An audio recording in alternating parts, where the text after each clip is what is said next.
I stood at the edge of my son's neighborhood in Queens, clutching a neatly boxed birthday cake, shivering as the February wind whipped down the street like a blade. The New York air cut straight through my scarf, so I tugged it tighter around my neck. Today was my grandson Ben's 5th birthday. We'd made plans last week to celebrate together. Which city are you watching from? Drop it in the comments. And hey, make sure you watch till the end. Something's going to happen that you won't see coming.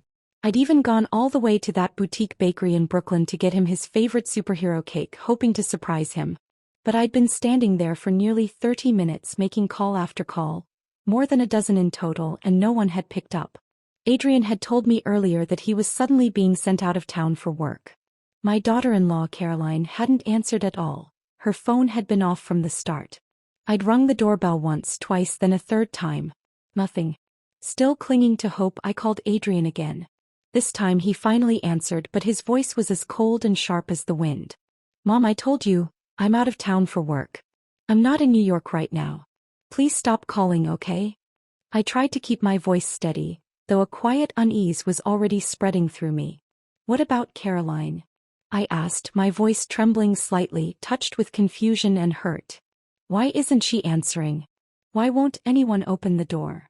There was a pause on the other end, just a few seconds but long enough to hurt. Then he replied, his tone detached, almost robotic. "She's probably busy. Mom, it's just a kid's birthday. You don't need to be at every single one. Please stop bothering them." I tightened my grip on the phone, knuckles turning pale. My grandson. My sweet little Ben, the child I'd longed for and cherished for 5 years. And I wasn't even allowed to be at his birthday? The wind kept blowing, cutting across my cheeks, but I couldn't move. My mind was spinning. Caroline had never been warm toward me, but she'd always kept up appearances. Today, though, the silence behind that door felt deliberate, like I had suddenly become an unwanted guest. A stranger. I looked down at the cake box in my hands. My breath rose in pale clouds, drifting away with the wind, and something in my chest ached deep. My name is Bridget Dawson. I'm 66 years old. I worked over 2 decades in a government finance office before retiring. My husband passed away young, cancer, when Adrian was still in school. I raised him on my own. Adrian was a good kid. Quiet, smart, never gave me trouble. He earned a scholarship, graduated into a solid job, and eventually met Caroline. They got married and had been not long after. At first, I had no complaints about Caroline. My son had chosen her and I just wanted him to be happy. But over time I started to notice, Caroline never really welcomed me. It began with small things. I'd stop by to help tidy up and she'd stiffen, point out how I'd moved something or complain that my cooking was too heavy and didn't fit their clean eating lifestyle. When I offered to help with Ben's school runs, she politely declined, saying they had a nanny and everything was covered. I'm not someone who imposes. If they didn't want me involved, I took a step back. So I scaled things down, just gifts on holidays and birthdays, no unannounced visits. Still, I could feel her aversion. It wasn't subtle. It came from somewhere deeper. Last year, when I was in the hospital for 2 weeks, Adrian only visited me only. Caroline didn't show up once. And yes, it hurt. But I told myself Adrian has his own family now. I couldn't expect more. I couldn't be a burden. But today was different. Today was Ben's birthday. I had reminded Adrian about it a week ago, hoping we could celebrate as a family. He had said, "Of course, Mom. You're so thoughtful." And now, this. A last-minute business trip, a locked door, and complete silence from Caroline. No explanation. Not even a token excuse. That's when it hit me. Maybe they just didn't want me there at all. Standing in the cold, the wind biting through my coat, I pulled out my phone and dialed a number I knew by heart. Carol Benson, who lived just down the street. Her grandson went to the same preschool as Ben. The call connected quickly, her warm and familiar voice cutting through the icy air. "Bridget? Everything okay?" I hesitated, then asked, trying to keep my voice light, "Do you know if the preschool had any events today? It's Ben's birthday, but I haven't been able to reach Caroline. No one's answering the door either." There was a pause. Just long enough to make my heart start racing. Then Carol's voice returned, quieter now, more tentative. "Bridget, you didn't know?" A chill prickled down my spine. My fingers tightened around the phone. "Know what?" She took a breath, like she was choosing her words carefully, and then said softly, I saw Adrian at the preschool this afternoon. He picked Ben up himself. I froze. Everything around me, the wind, the noise, the ache in my hands, faded into silence. All I could hear was Carol's voice echoing in my head. Adrian, at the preschool? But he told me he was out of town on business. And just like that, my heart sank. The cake box in my hand crumpled slightly from my grip. He lied to me. He hadn't gone anywhere. He went to get Ben himself. Meanwhile, I stood outside their door, frozen, waiting like a fool. He'd known I was coming. And still he said nothing. Left me out in the cold. Literally. Why lie to me? Why shut me out like I was some intrusive stranger? The wind picked up again, this time fierce and sharp, making my face sting. The cake felt suddenly heavier, like it was pressing down on my chest. My thoughts tumbled in every direction until one settled hard in the pit of my stomach. The one I didn't want to admit. They didn't want me there. Not just today. Not anymore. It was pathetic, really, how long it had taken me to see that. On the walk home, everything felt fuzzy, like I was moving through fog. At the corner, I heard someone call my name. I looked up and saw Carol approaching, her face tight with concern. She stopped in front of me, hesitant. "Bridget," she said gently, "forgive me for saying this, but I've heard things. Rumors, you know. That Adrian and Caroline, they've been talking for a while about wanting more space. Less interference." I gave her a strained smile. "Thanks, Carol. I think I'm starting to get the message." She looked down, her voice lowering. "It's more than that. Word is, they're planning to sell the house. The one you gave them. It's already listed with a broker." My legs buckled slightly. That house. That house was the one my husband and I scrimped and saved for in our younger years. It was supposed to be our retirement security. When Adrian got married, he said the place he bought felt too small, that the mortgage was stretching them thin. I gave him the house, free and clear, thinking it would help them breathe easier. I moved into a subsidized senior unit, barely 180 square feet. Just a bed and a tiny table. It was tight, but I didn't complain. I thought I was helping my family. But now, they were selling it, without telling me. It felt like a bucket of ice water dumped over my head. Every nerve went numb. They weren't just setting boundaries. They wanted me gone. Completely. When I got back to my cramped but spotless apartment, the first thing I did was call the bank and suspend the monthly transfers I'd been sending to Adrian. Every month, a portion of my pension went to help him with the mortgage, because he said things were tight and I couldn't stand to see him stressed. But now, no more. The next morning, I went to the property records office to check the house's status. Sure enough, it was listed. I held the printed listing in my trembling hands and took a long breath before pulling out my phone. I texted Adrian a single sentence. "We need to talk about the house." He called back within 5 minutes. His tone was, as always, cool and clipped. "Mom, the house is mine now. Why are you so worried about it?" I kept my voice even firm. "That house was your father's legacy. I gave it to you because you needed help. If you're selling it, the least you can do is involve me in that decision." He laughed dryly. "Mom, come on. You're living fine, aren't you? Selling it helps us. It helps Ben. Why make this harder than it has to be?" I replied calmly, "This isn't me making it hard. This is me finally stopping the act." The call ended there, with tension so thick you could feel it through the phone. Adrian didn't understand why I was upset. Maybe he never would. In his mind, the ideal mother was someone who showed up only when asked, and disappeared the moment she was inconvenient. Someone who could vanish when she was embarrassing and reappear when money got tight. But I'm done with that. I'm done being invisible and useful only when it suits them. That night I barely slept a wink. It wasn't the wind that kept me up. It was the cold inside. The radiator buzzed steadily in the corner, but I felt like I was curled up in a hollow shell, getting colder with every hour. My eyes were closed, but my mind wouldn't stop. The photo of Ben hung just above my bed. He was grinning so brightly in it. And yet today I didn't even get to see that smile. I kept replaying Adrian's voice on the phone, distant, impatient, and that one line I couldn't shake. "Mom, stop calling me. You're really bothering us." A bother? After all those years I stayed up with him through fevers in the ear, after watching him take his first steps into adulthood, after worrying myself sick over him for decades. Now I was just an inconvenience? Before the sun came up, I sat up in bed, walked into the kitchen and brewed a cup of black coffee. While it cooled in my hands, I opened the drawer and pulled out a copy of the property gift agreement. I could hardly remember what I was thinking when I signed it, only that he'd said the mortgage was killing them and he needed help. I didn't ask questions. I handed over the deed to the house my husband and I had scrimped and saved for together. I didn't even get a lawyer. I just trusted him. By the time the coffee went cold, I'd made up my mind. At 7 sharp, I slipped on my trench coat and headed toward the library. In my bag were 2 things: the signed agreement and a printed copy of the real estate listing I'd pulled up the night before. Inside the library's old brick building was a community legal aid office. Every Wednesday, a retired lawyer volunteered to help folks like me, low-income seniors, navigate the system. When I arrived, a line had already formed. Elderly men and women in heavy coats clutched folders or stared down at their shoes. I quietly joined the line, my heart too tangled to describe. When it was my turn, a tired-looking woman with red-framed glasses greeted me at the front desk. She had a gentle tone despite the dark circles under her eyes. "Hi there. What kind of issue are you needing help with?" "It's about a gifted family property," I murmured. I might need some guidance." She nodded. "Do you have the documents with you?"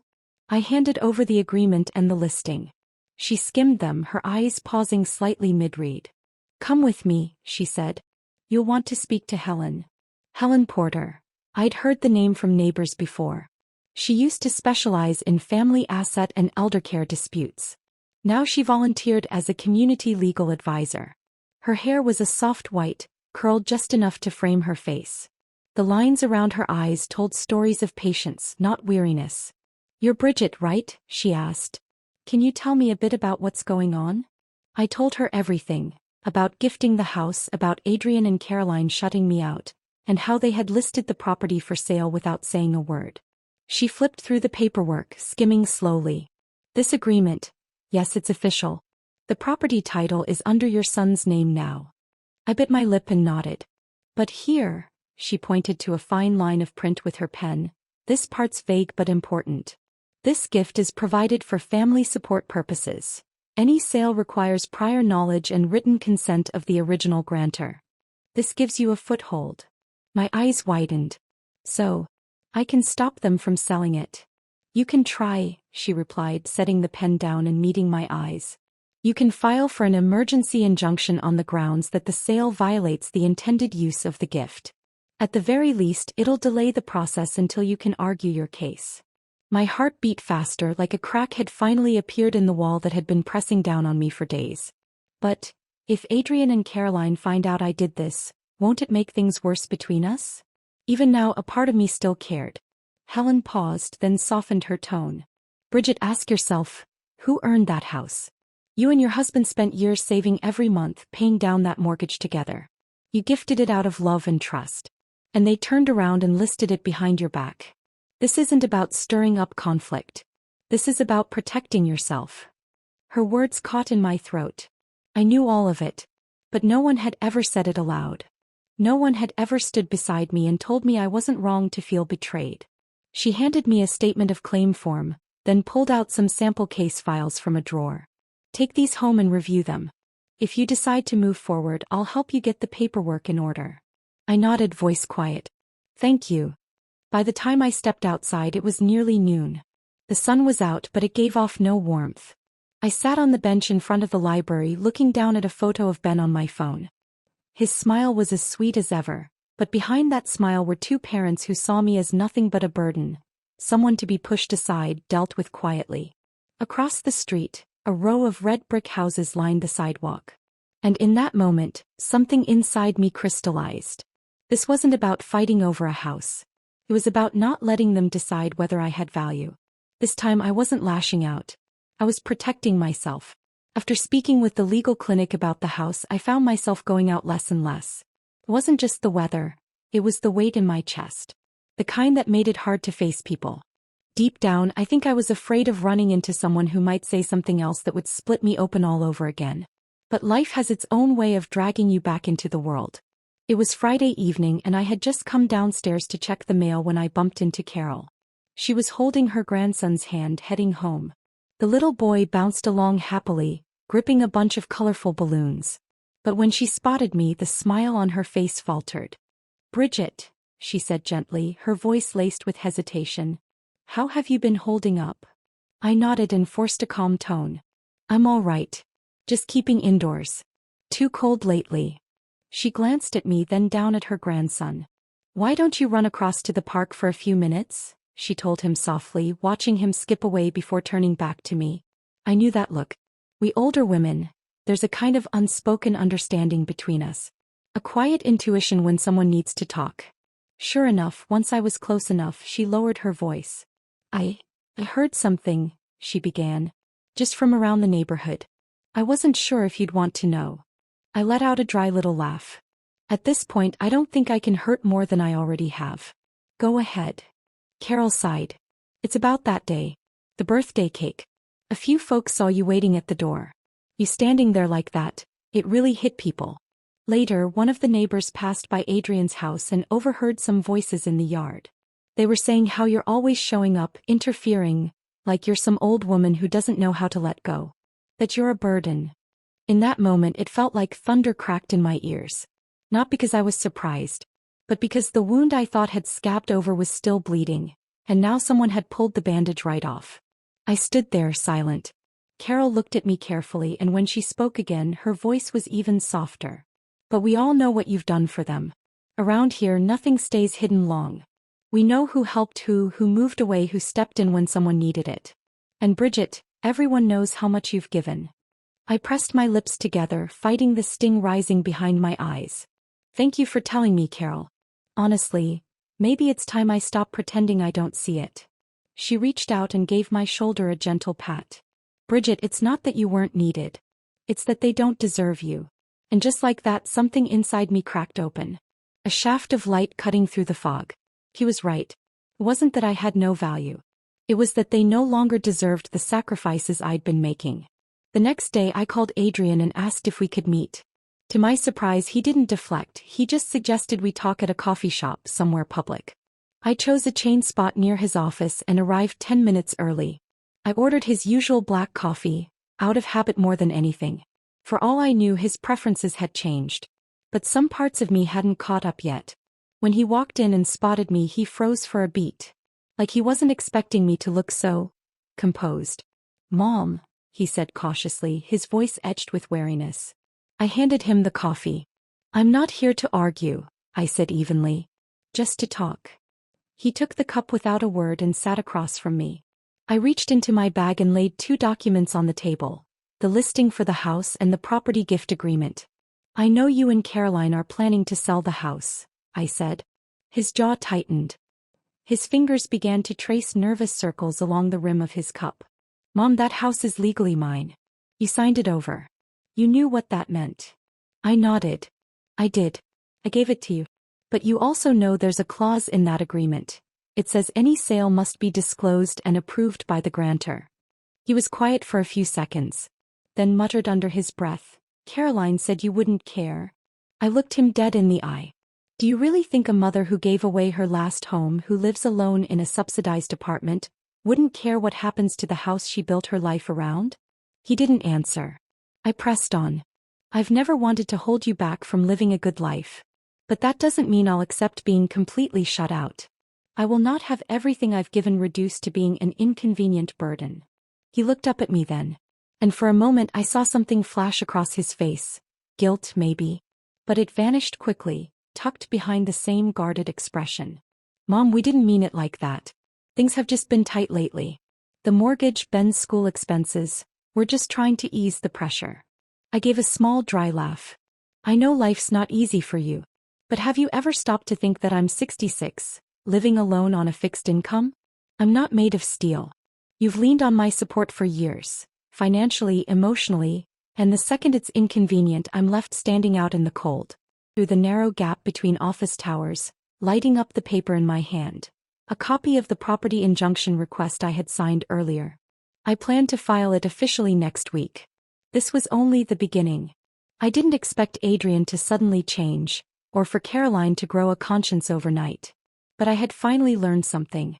Family does not give anyone the right to drain you dry. I am a mother. But before that, I am me. A few days later, I walked into the community legal aid office with a full stack of documents in my hands. Helen looked up and gave me a small nod. Ready? I handed her each page one by one. My voice was calm, resolute. I'm ready. She carefully reviewed the documents, checking each date, signature, and line for compliance. Once she was satisfied, she folded her hands and spoke gently. We'll file for the emergency injunction today. The judge typically issues an initial response within 48 hours. If approved, the property will be temporarily locked from any transactions. I nodded. My chest still felt tight, but not like it had a few weeks ago. I wasn't drowning anymore. Helen slid a copy of the filing across the desk. Bridget, once they receive the order, they're probably going to show up at your door. You need to be prepared for that. I am, I said again. Even I was surprised at how steady my voice sounded. That afternoon, just past 2 o'clock, I was in the kitchen making tea when the doorbell rang. I glanced through the peephole. Adrian and Caroline. I didn't hesitate long before opening the door. They stood there, their expressions tight. Adrian tried to sound composed. Can we come in and talk? I stepped aside and let them in. The apartment was small, barely room for a kitchen and a dining table by the door. They sat near the sofa. I stayed across from them, holding my tea, saying nothing. I waited. Caroline spoke first. Bridget, we got the notice from the court. You froze the property sale. I didn't answer. Just looked at her, letting the silence be its own confirmation. Adrian sighed, already on edge. Mom, why are you doing this? You said yourself, you gave us the house. I slowly set my cup down. I did. But I also left protection in place. That agreement clearly states any sale requires my consent. You both knew that. And yet you tried to sell it behind my back, without a single phone call. Tell me, Adrian, does that feel like respect to you? Caroline jumped in defensive. It wasn't meant like that. You just thought I wouldn't find out, didn't you? I cut her off. Thought I was old, agreeable, wouldn't make a fuss. So you could keep taking and I'd keep quiet. Adrian's face darkened. He shifted in his seat, jaw clenched, but said nothing. I turned to Caroline. You've never liked me. I've known that for a long time. You think the way I live, the way I talk makes you uncomfortable. That I overstep. That I meddle. But tell me, when you couldn't find a nanny after Ben was born, who was there within the hour? Who dipped into her retirement savings to help with your mortgage? Who took a step back the moment you said, we've got it from here, and never walked through your door again? The room went quiet. For the first time, there was something vulnerable in Caroline's eyes. She opened her mouth, then closed it again. Adrian finally spoke. Mom, we didn't mean to hurt you. It's just, everything's tight. The tuition, the loans. We thought. I looked at him, my voice softer now but firm. I know things are hard. But you can't turn me into your solution. I'm not your aim. I'm not your backup plan. I'm 66 years old, Adrian. I'm not giving the rest of my life to people who treat me like I'm disposable. He looked down, silent again, like a boy caught doing something wrong. But Caroline wasn't ready to back down. We did think about your feelings. You just take everything so personally. You always think we're trying to exclude you. I gave a short, bitter laugh. Caroline, I stood outside your door with Ben's favorite cake. I called over a dozen times. You didn't answer. Adrian told me he was out of town. Then the next day I find out he was at Ben's school pickup. Do you really think I'm just imagining things? She bit her lip and said nothing. Adrian lifted his head. So, what happens now? I looked him in the eye. My voice was low, but it rang with something clear and unshakable. I'm not here to ruin your life. But I will fight for my place in it. If you want peace, you learn respect. Otherwise, believe me, I won't back down. They left without another word. When the door closed behind them, I leaned back in my chair and shut my eyes, letting out a long, slow breath. Not because I'd won, but because I'd finally stopped being the kind of mother who was afraid to speak up. For years, I held this family together with nothing but patience and softness. Now I was finally learning how to protect myself, with sharpness if I had to. Early Monday morning, I handed the stack of documents over at the civil intake window of the courthouse. Behind the counter was a blonde clerk with cobalt blue nail polish. She moved slowly but with a quiet confidence. She skimmed through my paperwork, then double-checked the application form I'd filled out. You're contesting the sale based on an attached clause, correct? She asked without looking up. I nodded. The gift agreement explicitly states that any sale requires the grantor's knowledge and written consent. I was neither informed nor did I sign anything. She glanced up at me briefly, then returned to the papers. She didn't press with questions, just said plainly, "You'll be notified within 72 hours whether the case is accepted. If it moves forward, a preliminary hearing will be scheduled." I accepted the receipt and stood there in the courthouse lobby feeling strangely lighter. Not because I was confident I'd win, but because I had finally taken the first real step. Bridget Dawson, was no longer the mother who always quietly backed down. That afternoon, I planned to stop by the grocery store to pick up laundry detergent. As I passed the convenience store near Ben's school, just about to go inside, I heard a high, sweet voice call out, "Nana." I froze, turned around, and there he was, Ben, standing just outside the school gate with his backpack slung over his shoulders, his eyes bright as stars. The teacher beside him must have picked up on our connection. She gave me a nod and walked away. I rushed over, crouching down and wrapping my arms around him. He leapt into my hug, wrapping himself around me, warm and sweet-smelling like childhood itself. "What are you doing here?" he giggled, pressing his cheek to mine. I stroked his hair, fighting back the wave of emotion. "Just walking by, sweetheart. I saw you and had to say hi." He laughed, then dug around in his backpack and pulled out a wrinkled piece of construction paper. "I drew your favorite flower today. Look." The picture was a wobbly, vivid bunch of pink carnations, colored with intense scribbles. At the top, in lopsided letters, he had written, "To Nana." My throat tightened. My eyes burned. But I didn't cry. I cupped his little face and whispered, "Ben, thank you. I'll keep this picture forever." He looked up at me seriously. "How come you don't come over anymore?" I hesitated, then said gently, "Nana's been busy lately. But once I finish what I'm working on, I'll come see you." "Okay." He nodded obediently. "You have to come soon. I made lots of drawings for you." I ruffled his hair and smiled, trying to keep it light. "Better head home now. Don't keep your teacher waiting." I watched him go, standing there in the narrow alley beside the school, feeling completely hollowed out. God, how I wanted to scoop him up and take him home, make him hot cocoa like I used to, cut paper animals with him, read him bedtime stories. But I couldn't, because I knew I couldn't let this legal mess touch him. He was a child. He deserved clean love and a life that felt safe. This fight, it was between me and his parents. It had nothing to do with Ben. Still, in that moment, I made a quiet vow to myself. Even if I could no longer be the grandmother who was there every day, I would never let him see me as someone who shrank away. I wanted him to know that his Nana wasn't a burden to be tossed aside. She was someone with dignity, with strength. When I got home, I placed the drawing in the bottom drawer of my desk, right next to an old photo of me and Adrian when he was just a boy. Then I opened my laptop and sent Helen an email letting her know the documents had been officially submitted. She replied almost instantly. "Well done, Bridget. I'll let you know when it's time to send notice to the opposing counsel." I stared at the screen for a moment before typing back. "Thank you. I'm ready for whatever comes next." And I meant it. For so long, I'd tried to earn a place in my family through silence and sacrifice. But now I was learning to hold that place with my voice. This wasn't just about a house. It was about protecting the rest of my life. A week later, on a quiet afternoon, the court's official ruling landed in my inbox. I opened the PDF, heart pounding in my chest, eyes darting down line after line, until I found it. The court has determined that the case warrants judicial review. Therefore, a preliminary injunction is hereby issued. The property in question shall be frozen throughout the litigation process. Any attempt at sale, mortgage, or transfer is deemed invalid. I stared at the screen in silence until my vision blurred and my eyes welled up. I knew this wasn't the end of the case. But it was the first real acknowledgement, an authoritative voice saying you're not being petty. You're standing up for what's yours.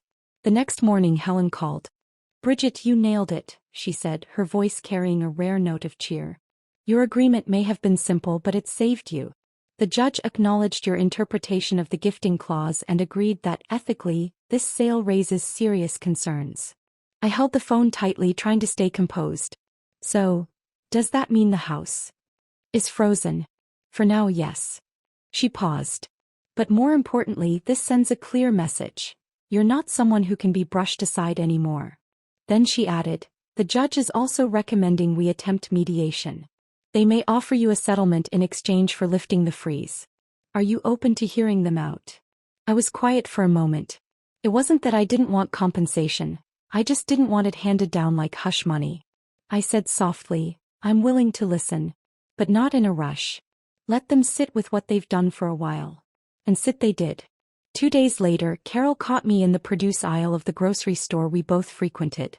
I saw Caroline in the parking lot, she said, eyes wide. Red in the face, on the phone with someone, yelling about how the loan didn't go through, and blaming you for messing everything up. I nodded, didn't say a word. I could guess what was happening. They were counting on selling the house to fill a financial gap.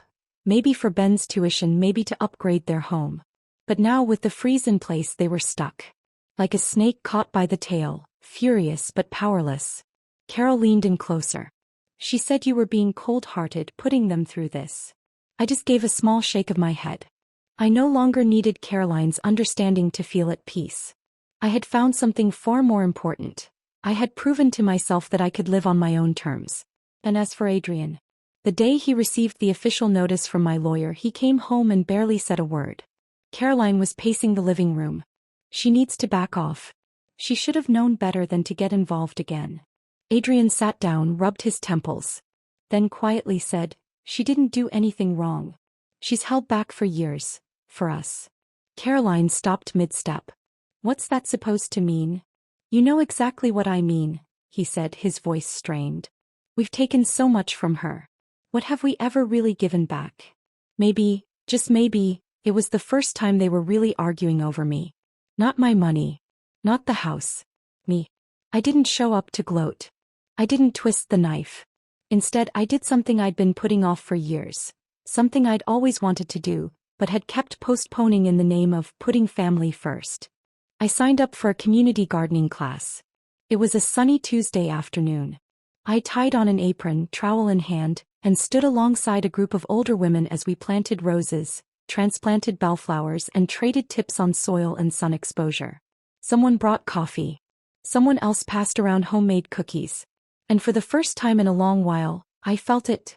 Life expanding beyond the orbit of Adrian and his little household. Could make friends. I could tell stories from when I was young. I could fret about a lopsided Snapdragon instead of a monthly autotransfer that drained my account. The neighbors knew what I'd been through.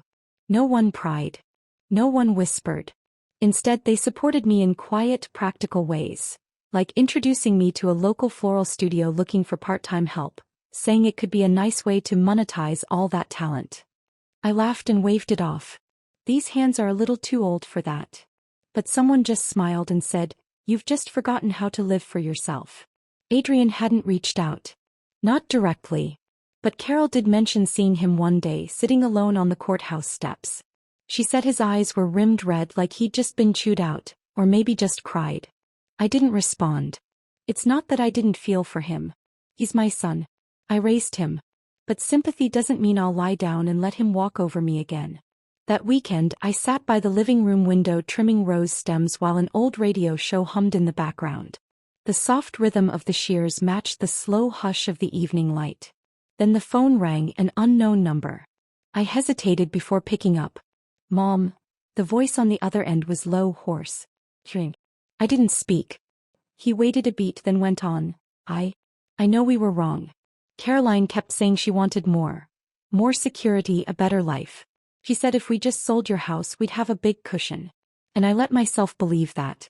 We took everything you gave us and acted like it was owed. My voice came quietly. And you forgot that love, even a mother's, needs to be respected. Needs to be seen. There was a pause. Then he said, I've spoken to our lawyer. I'm wiring you a compensation amount. It's not everything, I know, but it's a start. We won't touch the house again. The deed will just stay as is. You can decide what happens to it whenever you want. Silence stretched for a moment. I didn't hang up. I just said softly, Adrian, if you're serious about changing, then start with respect. The rest, we'll see. A quiet, okay, came through the line. Then the call ended. I leaned back in my chair, the phone still warm in my hand. Outside, the sky had deepened to that soft indigo between day and night. This wasn't reconciliation. It wasn't forgiveness. It wasn't forgetting. But it was something else. Something better. I had found my place again, not as a pawn in someone else's plan. Not as the always giving, never seen mother figure. I was Bridget Dawson. Retired. Alive. Capable. Boundaried. I had won the case. But more importantly, I had won myself back. A month later, spring finally arrived. On my windowsill, the first hyacinth bloomed, a soft violet blossom gently pushing through a cluster of green leaves. It felt like a long-awaited breath, a quiet exhale after holding in the cold for too long. That morning, I received a text from the bank. Adrian had transferred me a sum, not large, but considering their current situation, it was a clear gesture. In the memo line, he'd written only 4 words. Compensation. I'm sorry. After reviewing the details, Helen said, you can treat this as partial emotional damages or, if you're ready, as the basis for a settlement. If you choose, we can drop further litigation at the next hearing. I nodded slowly. I'd never intended to reclaim the house just to sell it. It might not ever be returned to my name in full, but I'd secured something far more valuable. The assurance that I'd never be left without a roof over my head again. I notified Adrian and Caroline that they could retain the title for now, but from here on, any future sale would require my explicit written approval. Without my signature, not a single brick could be touched. All of it was put into a formal memorandum of understanding and filed in the court's electronic system. I kept a printed copy for myself, a key to a lock I no longer feared. With the housing dispute behind me, my life finally settled back into a gentle rhythm. Ben had been calling more often. I had a feeling his parents were no longer actively discouraging our contact. Nana, he beamed on a recent video call, holding up a picture book. Did you know whales sing at night? I laughed while pouring myself a glass of water. Well then, next time you'll have to read it to me, okay? Okay, he nodded fiercely. Then he leaned in close to the camera and whispered, Mom said you're moving again. Are you taking the flower picture I made for you? The carnations. My nose tingled with warmth. I nodded. Of course I am. I'm even getting it framed. After the call ended, I stood in the middle of my nearly empty apartment. Just walls and echoes now. This place had been my rock bottom but also my awakening. And now it was time to turn the page. Adrian really was trying to repair what was left between us. Beyond the money, he'd also helped me get in touch with a senior-friendly living community on the west side of town. The units were designed for independent living with basic support services. The one I chose had a spacious balcony and a raised garden bench for planting. I planned to bring the hyacinths with me along with my stubborn little succulents that had never quite thrived, but hadn't died either. As for the old house, after discussing it with Adrian and Caroline, we rented it out. Helen helped us through the process. It's now home to a young couple, both nurses. The rent isn't much, but it's enough. Adrian and I agreed to split it 50-50. That income gives me peace of mind and independence. On moving day, I didn't tell Adrian, but somehow Ben knew anyway. He called, his screen shaking as he waved the phone around. Nana, can I visit your new home? I smiled. If your mom says yes, you're always welcome. I'll make them call you, he said seriously. A few days later, Adrian did text. Mom, if it's okay, I'd like to bring Ben by to see your new place. I replied simply. Ben is always welcome. If you have time, you can come too, for a cup of tea. That first night in my new home, I made myself a pot of chamomile tea and opened the windows to let the spring breeze in. The corner lamp cast a warm yellow glow on the wall. I sat in a brand new wicker chair with Ben's drawing beside me, a poetry book on my lap, and a flyer for next week's volunteer recruitment at the community gardening club on the table. For once, my life wasn't about waiting for someone to call. And it certainly wasn't about fearing the silence when they didn't. I finally understood. Starting over doesn't require something loud or dramatic. It's a quiet unfolding, a slow reclaiming of yourself.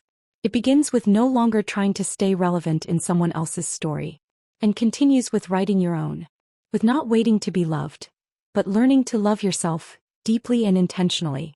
I closed my eyes and let out a breath I didn't know I'd been holding. All my life, I'd believed that being a mother was my entire identity. But now I knew the truth. Even mothers, especially mothers, have the right to choose the life that belongs to them. Outside, the hyacinth swayed in the breeze, as if it were applauding. My name is Adrian Dawson. I'm 36 years old. To most people, I probably look like the worst kind of son, the kind who was raised by a single mother and then ended up taking her to court over a house. But if you're willing to hear me out, maybe you'll understand that everything didn't fall apart overnight. When I was a kid, I was really close to my mom. My dad passed away early, and it was just the two of us. She worked as an accountant for a government office, always in that same slate blue uniform, carrying a lunchbox to and from work. My favorite part of the day was when she got home and started cooking dinner, asking, "Did anyone give you trouble at school today?" "Nope," I always said, even if it wasn't true. She'd smile and say, "Good. You're the most important thing in my life. I need to know you're okay." Back then, I truly believed she was the warmest presence in the whole world. Even after I moved out for college, she kept calling every week, asking if I needed anything, groceries, socks, batteries. Every time I came home, she'd have a pot of my favorite tomato braised beef stew on the stove. "Your dad loved this," she'd say, "and it was your favorite when you were little. When you take a bite, it feels like this house still has a heartbeat." I was touched every time, and I never stopped wanting to repay her. But life got complicated, and so did I. I met Caroline not long after graduation. She was smart, decisive, driven, a fast riser in the insurance world. I was drawn to the way she seemed to always have a plan. She made me feel like I was finally stepping into adulthood with direction and control. We got married pretty quickly. We moved into a modest 2-bedroom I bought with a mortgage. At first, everything felt manageable. But when Ben was born, things started to shift. My mom was overjoyed, naturally, and her joy came with offers. "Do you want me to watch the baby for a few hours? I can come by in the evenings and cook. Let me help out on the weekends with laundry or cleaning." She meant well. I knew that. But to Caroline, it felt like an invasion. "She has no boundaries, Adrian," she'd say. "She calls it helping, but she's interfering. Have you even thought about how we're supposed to build our own family if she's always right there?" I didn't agree at first. But she repeated it so many times that eventually, I started to believe it. One night stands out. My mom had made dinner for us, nothing fancy, just a surprise visit. I forgot to tell Caroline. When she walked in and saw my mom there, her face just dropped. Later, at dinner, my mom casually suggested, "Maybe move Ben's high chair closer to the wall. He keeps dropping food." That was it. Caroline went silent. 2 days of cold shoulders followed. "You never take our side," she finally snapped. "Your mom's always stepping in, and you let her. Do you even see it?" That night, I had my first real thought. Is Mom doing too much? After that, our interactions with her became controlled. Every visit had a time limit. We stopped complimenting her cooking. When she offered to watch Ben, we said, "No thanks, we've hired help." And the money, her monthly bank transfer to help with the mortgage, I never acknowledged it again. I knew she felt it. The coldness. I knew she was pulling back, trying to stay out of the way. But I didn't realize how far we'd pushed her away until it was too late. The house. That was Caroline's idea. "Adrian, we're drowning in bills. The mortgage, the car loan, it's too much. That house your mom gave you, it's just sitting there. We should sell it. She already signed it over to you. We just need to authorize a sale. That's all." I hesitated. It bothered me, knowing she was in that tiny subsidized apartment, no balcony, no space. But Caroline pressed harder. She said she was fine, didn't she? She said we should make our own decisions, right? So stop waiting for her approval.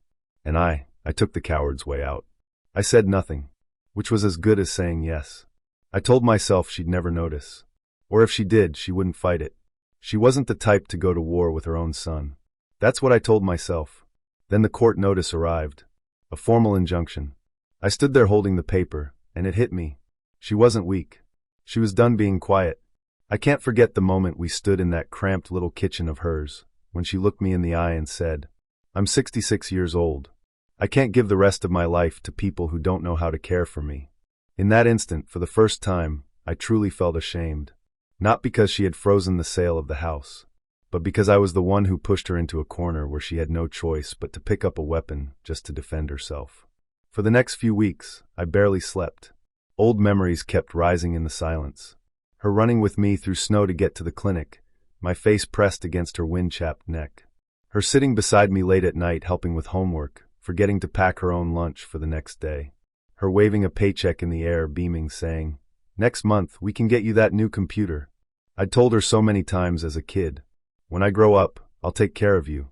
But I never followed through. Not once. I don't blame Caroline. She isn't a bad person. She just wanted to protect her version of life. The real issue was me, too passive, too weak, too silent between the two women who shaped my world. Eventually, I transferred a sum of money to my mom.